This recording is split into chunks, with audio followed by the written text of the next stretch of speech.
فکر آخرت کے موضوع پر اعلیٰ حضرت عظیم البرکت مجدد دین و ملت اچھے رضا امام احمد رضا خان فاضل بریلوی علیہ الرحمت والرضوان نے ایک بہت ہی پیارا کلام لکھا ہے۔ اعلیٰ حضرت لکھتے ہیں، راہ پرخار ہے کیا ہونا ہے، پاؤں افگار ہے کیا ہونا ہے، چھپ کے لوگوں سے کیے جس کے گناہ وہ خبردار ہے کیا ہونا ہے، ارے او مجرم بے پرواہ دیکھ سر پہ تلوار ہے کیا ہونا ہے، تیرے بیمار کو میرے عیسیٰ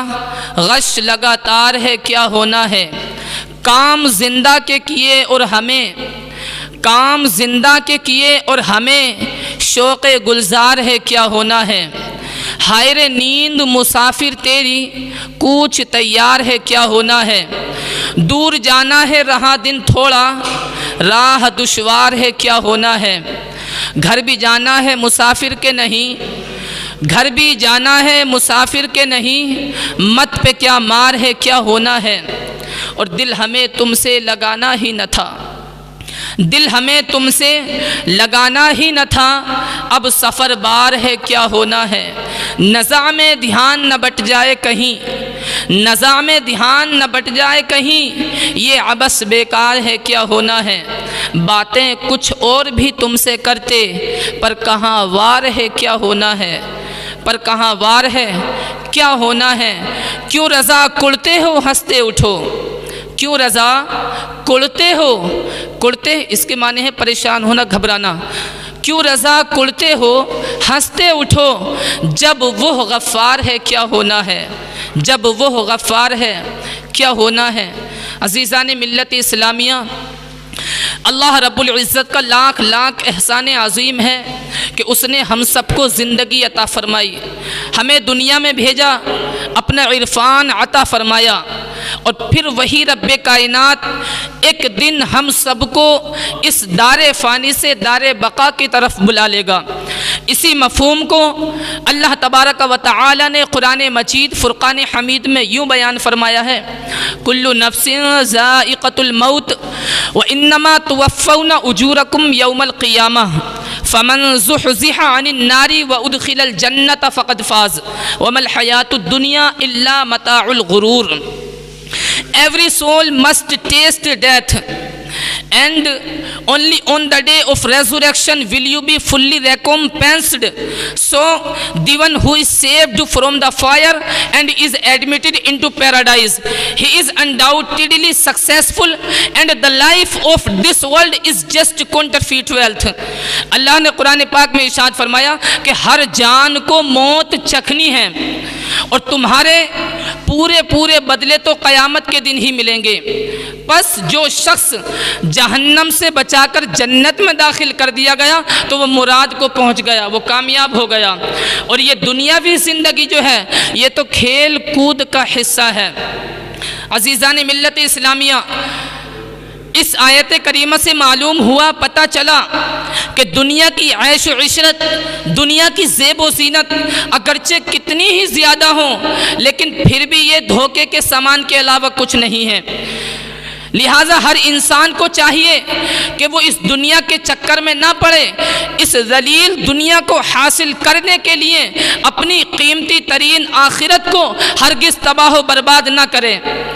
اسی کی طرف ترغیب دلاتے ہوئے اللہ تبارک و تعالی نے قرآن مجید فرقان حمید میں ایک جگہ ارشاد فرمایا، یا ایھا الناس اتقوا ربکم واخشوا یوما لا یجزی والد عن ولدہ ولا مولود هو جاز عن والدہ شیئا ان وعد اللہ حق فلا تغرنکم الحیاۃ الدنیا ولا یغرنکم باللہ الغرور۔ O mankind, fear your Lord and fear the day in which no father will benefit his child, nor will any good child be of any benefit to the father. Indeed, the promise of Allah is true, and never may the worldly life deceive you, and never may the great cheat deceive you in respect of Allah's commands. اللہ نے قرآن پاک میں ارشاد فرمایا، اے لوگو اپنے رب سے ڈرو اور اس دن سے ڈرو کہ جس دن کوئی باپ اپنے بچے کے کام نہیں آئے گا اور نہ ہی کوئی بچہ اپنے باپ کو کوئی فائدہ پہنچائے گا۔ بے شک اللہ کا وعدہ سچا ہے، تو ہرگز یہ دنیاوی زندگی تمہیں دھوکے میں نہ ڈالے، اور ہرگز تمہیں دھوکے میں نہ ڈالے اللہ کے احکام پر، اللہ کے علم پر، وہ جو بڑا فریبی ہے۔ نیم fame wealth, name, fame, status, hate, love, friendship, relationship on foreign, after this only you and your work۔ یہ شہرت، دولت، محبت، نفرت، رشتے، ناتے، یہ اپنے پرائے سب کچھ یہیں تک ہیں۔ مرنے کے بعد صرف آپ ہیں اور آپ کے ساتھ آپ کے اعمال ہیں۔ ایک صحابی رسول، اللہ کے رسول صلی اللہ علیہ وسلم کی بارگاہ میں حاضر ہوئے، عرض کی یا رسول اللہ صلی اللہ تعالی علیہ وسلم، ای الناس خیر، who is the most good person، یا رسول اللہ سب سے بہتر انسان کون ہے؟ تو نبی اکرم صلی اللہ علیہ وسلم نے ارشاد فرمایا، من طال عمرہ وحسن عملہ، جس کو اللہ رب العزت نے لمبی زندگی عطا فرمائی اور اس نے اچھے اعمال کیے تو وہ سب سے بہتر انسان ہے۔ صحابی رسول پھر عرض کرتے ہیں یا رسول اللہ صلی اللہ تعالی علیہ وسلم، ای الناس شر، who is the most bad person، یا رسول اللہ سب سے برا انسان کون ہے؟ تو اللہ کے رسول نے ارشاد فرمایا، من طال عمرہ وساء عملہ، سب سے برا انسان وہ ہے کہ جس نے لمبی زندگی پائی اور اس نے برے اعمال کیے۔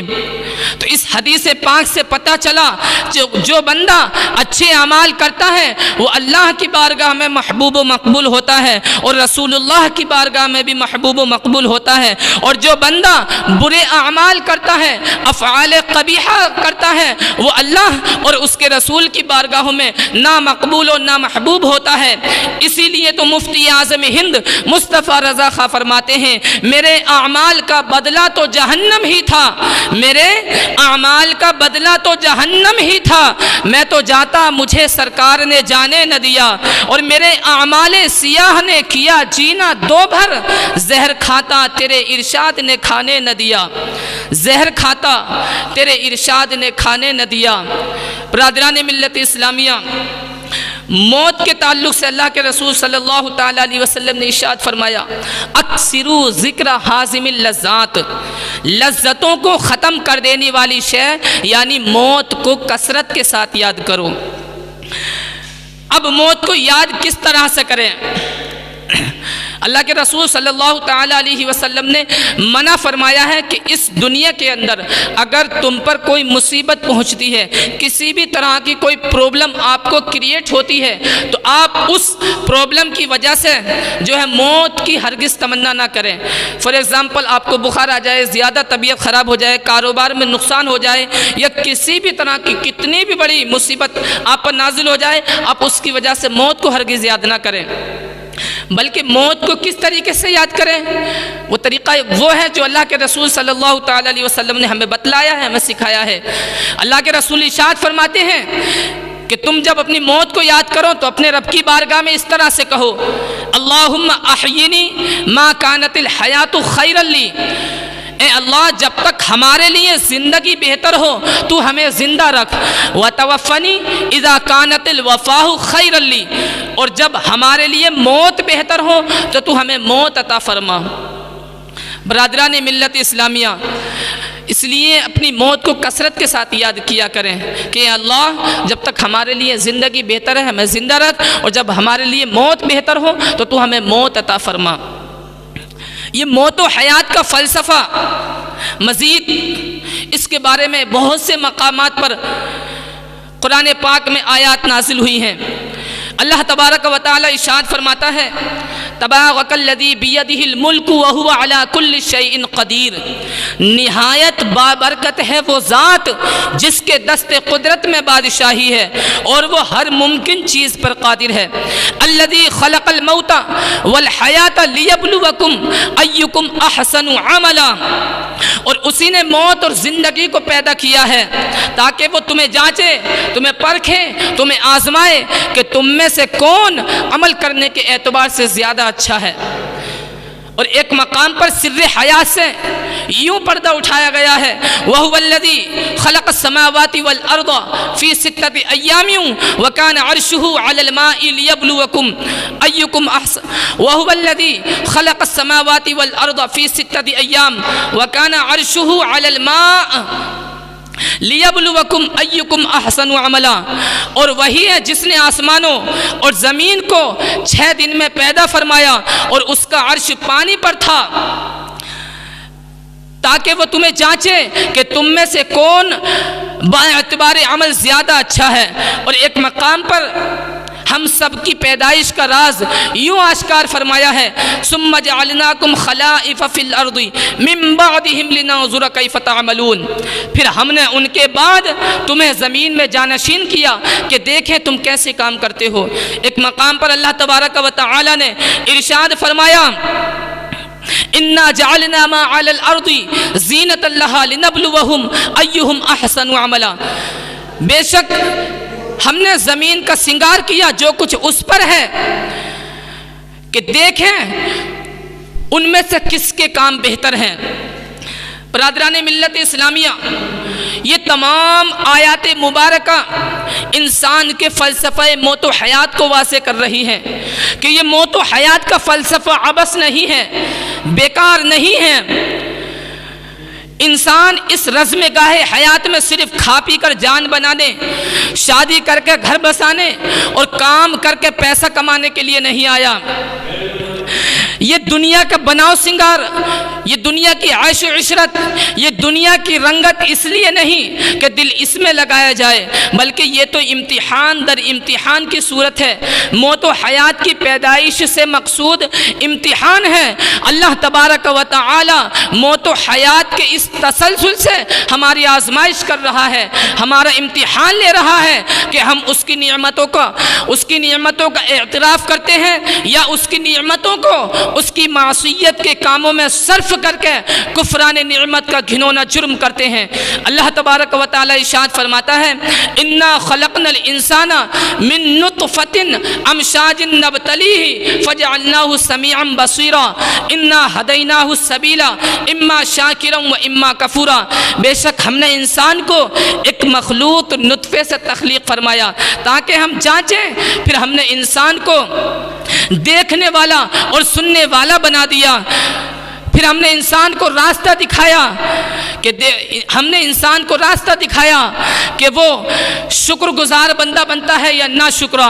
برادران ملت اسلامیہ، اللہ تبارک و تعالی ہماری صبحوں سے بھی واقف ہے اور ہماری شامیں بھی اس سے پوشیدہ نہیں ہیں۔ وہ ہمارے ظاہر کا بھی علم رکھتا ہے، ہمارے باطن کا بھی علم رکھتا ہے، نہ تو ہماری خلوتیں اس سے پردہ خفا میں ہیں اور نہ ہی ہماری جلوتیں اس کے احاطہ علم سے باہر ہیں۔ اللہ ارشاد فرماتا ہے ان ربک لبالمرصاد، بے شک تمہارے رب کی نظر سے کچھ غائب نہیں ہے۔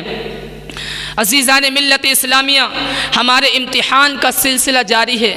ہم میں سے ہر انسان کو غور و فکر کرنا چاہیے کہ ہم دنیا میں کیوں بھیجے گئے ہیں اور ہم اس دنیا کے اندر کر کیا رہے ہیں۔